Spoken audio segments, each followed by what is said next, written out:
Hello. രാവിലെ തന്നെ എഴുന്നേറ്റപ്പോൾ നല്ല മീൻ കറി കൂട്ടണമെന്ന് ഭയങ്കര ആഗ്രഹം. അപ്പോൾ അങ്ങനെ ഞങ്ങൾ മീൻ വാങ്ങിക്കാൻ വേണ്ടി നേരെ പോയത് ചോമ്പാലം ഹാർബറിലാണ്. പോകുന്ന വഴിക്ക് ചായയൊക്കെ കുടിച്ചിട്ടാണ് പോയത്. അപ്പോൾ അങ്ങനെ അവിടെ ഹാർബറിൽ എത്തിയിട്ടുണ്ട്. മീനൊക്കെ അത്യാവശ്യം ഉണ്ടെന്ന് തോന്നുന്നു. ഓരോരുത്തരും വാങ്ങിയിട്ട് പോകുന്നതൊക്കെ കണ്ടു. കംപ്ലീറ്റ് എല്ലാവരും കൊഞ്ചനാണ് വാങ്ങിയിട്ട് പോകുന്നത്. ഒരുപാട് കൊഞ്ചനാണ് അവിടെ ഉള്ളതെന്ന് തോന്നുന്നു. അങ്ങനെ ഞങ്ങൾ അതിനകത്തേക്ക് കയറി.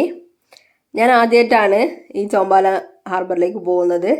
അപ്പോൾ നമ്മൾ കോഴിക്കോടായിരിക്കുന്ന സമയത്ത് പുതിയപ്പ പോയിട്ടുണ്ട്. അപ്പോൾ ഇവിടെ അതുപോലെ എല്ലാം കുറേ മാറ്റങ്ങളൊക്കെ ഉണ്ട്. അങ്ങനെ ഞങ്ങൾ അതിൻ്റെ ഉള്ളിലേക്കൊക്കെ കയറി. കുറേ മീൻ കണ്ടപ്പോൾ ഒരുപാട് സന്തോഷമൊക്കെ ആയി.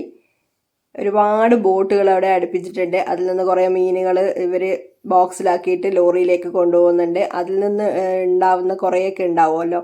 അപ്പോൾ അതൊക്കെ കോരിയിട്ട് ഇവരൊരു കവറിലും ബക്കറ്റിലൊക്കെ ആക്കിയിട്ട് അവിടെ കുറേ പേര് ലേലം വിളിക്കുന്നുണ്ട്. അവിടെ കൊണ്ടുപോയി വെച്ചിട്ട് ലേലം വിളിക്കുന്നുണ്ട്. കൂട്ടക്കണക്കിന് മീനുകളുണ്ട്. അപ്പോൾ അതിന് പല റേറ്റും അവർ പറയുന്നുണ്ട്. നമുക്ക് കുറച്ചും ഒരു മതി. നമ്മൾ കുറച്ച് പേരായതുകൊണ്ട് നമുക്ക് കുറച്ച് മതി. അപ്പം ഞങ്ങൾ വാങ്ങാനുള്ള നോക്കി ആദ്യമായിട്ട് പോയതുകൊണ്ട് ഇതിൻ്റെ ടെക്നിക്കൊന്നും അത്ര അറിയില്ല. അപ്പോൾ ഇവർ ഇങ്ങനെ ഇതുപോലെ കൂട്ടയിലാക്കി കൊണ്ടുവന്നിട്ട് അതിനുള്ള ഒരു വേസ്റ്റ് മീനൊക്കെ ഉണ്ടാവും. അതൊക്കെ ഒഴിവാക്കുന്നുണ്ട്. അപ്പോൾ ഞങ്ങൾ കുറേ നേരം അവിടെ നിന്ന് കുറേ വീഡിയോസൊക്കെ എടുത്ത് അതൊക്കെ നോക്കി നിൽക്കുന്ന ആ സമയം കൊണ്ട് തന്നെ വന്ന മീനൊക്കെ പെട്ടെന്ന് തന്നെ ആൾക്കാർ കച്ചവടമാക്കി പോകുന്നുണ്ട്. പറയുന്ന റേറ്റിനൊക്കെ തന്നെ ആൾക്കാർ വാങ്ങുന്നുണ്ട്. അതുകൊണ്ട് വേഗം കച്ചവടമായി പോകുന്നുണ്ട്. അങ്ങനെ അത് നോക്കി ആദ്യമായിട്ട് പോകുന്നതുകൊണ്ട് അതിൻ്റേതായ ഒരു കൗതുകമൊക്കെ ഉണ്ടല്ലോ. അപ്പോൾ ആ ഒരു കുറച്ച് സമയം അങ്ങ് പോയി. പിന്നെ ഞങ്ങളും വാങ്ങാൻ വേണ്ടി നിന്നപ്പോൾ ഒരുപാട് മീൻ ആണ് കൊടുക്കുന്നത്, ഒരുമിച്ചാണ് കൊടുക്കുന്നത്. അപ്പോൾ ഞങ്ങൾ വാങ്ങിച്ചു. കുറച്ച് കൊഞ്ചനും അതുപോലെ ചെറിയ അയിലക്കുട്ടിയായിരുന്നു, ഒരുപാടുണ്ടായിരുന്നു. മത്തി കുറവായിരുന്നു.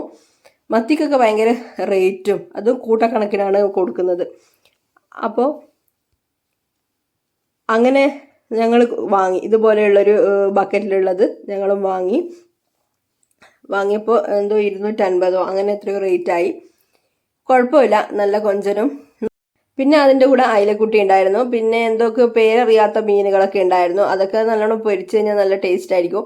അപ്പോൾ അതുകൊണ്ട് അതൊക്കെ മിക്സഡ് പോലെ തന്നെ ഞങ്ങൾ വാങ്ങിച്ചത്. അപ്പോൾ ഞങ്ങൾ വാങ്ങിച്ച് അവിടെ വന്ന് തിരിച്ചു വരുമ്പോൾ ഞങ്ങൾ വാങ്ങിയ സ്ത്രീ അവിടെ ഉണ്ടായിരുന്നു. അവർ പിന്നെ മീൻ കിട്ടിയപ്പോൾ ഞങ്ങൾക്ക് പിന്നെ വാങ്ങിച്ചോന്ന് പറഞ്ഞിട്ട് എടുത്തുകൊണ്ട് തന്നു. ഇത്രയും മീനൊന്നും ഞങ്ങൾക്ക് 3 പേർക്കും വേണ്ട, ഇത് കൂടുതലാണ്. അപ്പോൾ ഇതിൽ നിന്ന് പകുതി അമ്മക്കും കൊടുക്കാമല്ലോ എന്ന് വിചാരിച്ച് നേരെ വീട്ടിലേക്ക് വിട്ടു. അപ്പോൾ ഇവിടെ നിന്ന് ഇറങ്ങുമ്പോൾ തന്നെ 11:30 മണിയായി. അപ്പോൾ നേരെ വീട്ടിലേക്ക് പോയി അവിടെ അത് കൊടുത്തു. അതൊന്നും വീഡിയോ എടുത്തില്ല. അപ്പോൾ ഇന്നത്തെ വീഡിയോ ഇത്രയേ ഉള്ളൂ. വീഡിയോ ഇഷ്ടപ്പെട്ടാൽ ലൈക്ക് ചെയ്യുക, ചാനൽ മറക്കാതെ സബ്സ്ക്രൈബ് ചെയ്യുക.